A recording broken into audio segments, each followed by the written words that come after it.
যে বুঝদার একটা মানুষ, যে আন্দোলন দেশ এগুলো নিয়ে বুঝে, তার এটার সহ্য ক্ষমতা থাকবে না। আর তাদেরকে গালি দিলেও এটা তাদের ন্যায্য পাওনাই মনে হবে। জুলাই আন্দোলনের পর যে পরিমাণ গ্রাফিতি দেয়ালে দেয়ালে আঁকা হয়েছিল, এখন 2 বছর শেষ হয়ে গিয়েছে। এখন এই 2 বছরের মধ্যে তার মনে হয় 80 থেকে 90% মুছে ফেলেছে। তো এই যে মুছে ফেলা এবং এটার যে চিহ্নটা পর্যন্ত না রাখা, পাশাপাশি আরেকটা বড় সড়ো কাজ করে বসে আছে, সেটা হচ্ছে এক দফার ঘোষককে।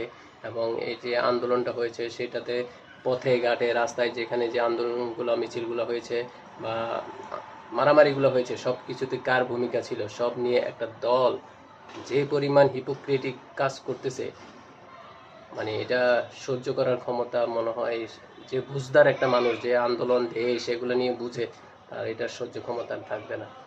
আর তাদেরকে গালি দিলেও এটা তাদের ন্যায্য পাওনাই মনে হবে।